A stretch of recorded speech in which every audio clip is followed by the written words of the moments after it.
Well, actually our forecasts since our last report in the autumn haven't changed that much. What we see now is basically what we saw then.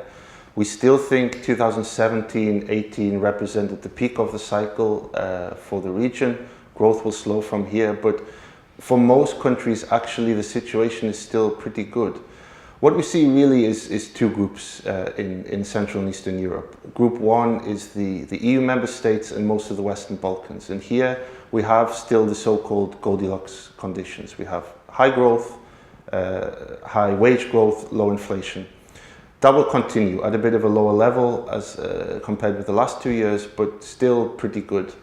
The second group is where it's more difficult, and that means the CIS, Ukraine and Turkey. Here growth is noticeably lower, and that we expect to continue. The region was hit by some external shocks, so the collapse in the lira in the case of Turkey last year, Russia a series of sanctions from the US, for example. But in both cases the response has been very conservative monetary and to an extent fiscal policy, and that is contributing to quite low growth rates. In the medium term, for the second group, we see actually different outlooks between Russia and Turkey. Russia, we think this low growth rate will continue, a bit below 2%, no more than that. For Turkey, things look much better. I mean, it's true that the growth model brings a certain amount of risk. There will be volatility in Turkey, but we think at least by next year Turkey will be recovering pretty well, especially with what we've seen from the US Fed, that a much more dovish stance, which is very helpful for Turkey. And we think growth rates in the range of 3 to 4% for Turkey by 2021 are quite realistic. Now this is much lower than the 6-7% that we had in recent years, but it's still not too bad, especially in the context of the region. I think here it's important to separate between what we're actually seeing in terms of the hard data and what remains a risk factor. What we see in the hard data, I think, are two things from the global economy, and that is the slow growth in China and the slow growth in Germany. And the slow growth in China seems to be a lot about a domestic story. It's not necessarily yet about the trade war. Germany, it's very difficult. There have been a lot of one-off factors. We've struggled, as many have, to really identify what is the trend in German growth. But it's clear that the economy is growing much more slowly than it was in 2017 and the start of 2018. And these two countries, China and Germany, represent very important sources of final demand for our region, which in the end is a very export-dependent region with many open economies. So this is what we see at the moment.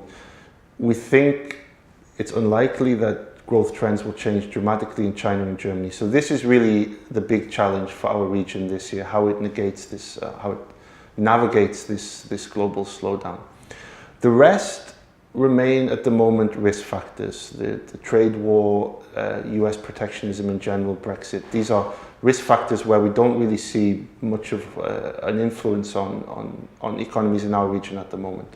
Among those things, I think what we're most worried about is the US protectionism, the threatened major increase in tariffs on EU car exports. That is the big risk for our region. In our region, we have not only export-dependent economies, but economies which are particularly dependent on car exports, especially Czech Republic, Hungary, Slovakia, Romania, these countries. And if we really do get much higher tariffs on EU car exports to the US, then it's hard to see how our region wouldn't be very materially affected by that. I mean, this is a bit of a puzzle, I think, for us and for a lot of people. We've seen now for a few years very strong wage growth in a lot of the region. We saw also last year a very big increase in oil prices, and yet inflation remains quite subdued. We don't think there's one single factor for this. We think it's a combination of factors, but several are maybe particularly important. I think one is just what's happening in the Eurozone. There's very little inflation in the Eurozone, especially core inflation, and the integration of most of our region with the Eurozone is pretty high. And so I think that is one of the most important factors.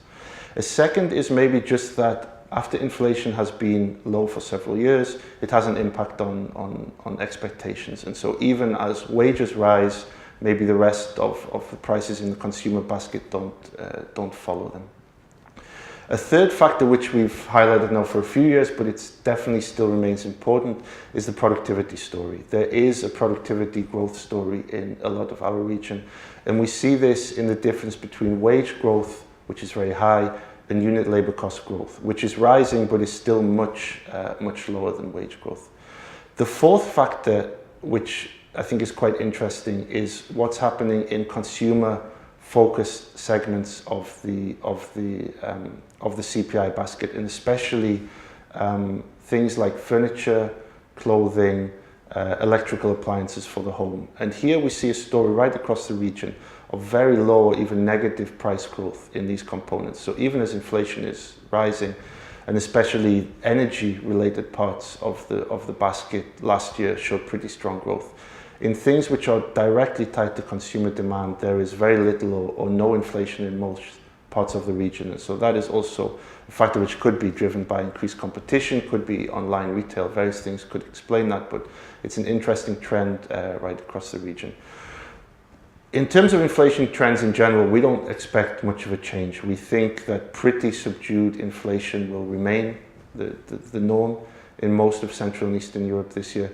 And I think you also see now something which we've expected for a while, which is the reaction of central banks to that and the pushing back of expectations for when rate hikes or further rate hikes in some cases will come. This, we think, is a big problem for the region. When we talk about authoritarianism, state capture, interference in the independence or capacity of institutions, we tend to associate that with certain countries that are prominent in the media, Turkey, Poland, Hungary mostly. But actually looking at a lot of the data on this, it seems to be more of a widespread problem in the region. It is not really limited to those three countries, at least over the last 10 years. And for us, I mean, I think what's really important is what's happening with the institutions. And here we see it's an independence story, but it's also simply a capacity story. And in the short run, it's not always easy to say why that matters for economic growth. Last year, the two fastest growing economies in our region were Poland and Hungary. So you can make the case it doesn't matter at all. In the medium term and in the long term, though, we struggle to see how it won't become a problem. And there are various ways that it could become a problem, but I think we will start to see that in the growth numbers, probably even by the end of our forecast period. So really in a fairly short time horizon now.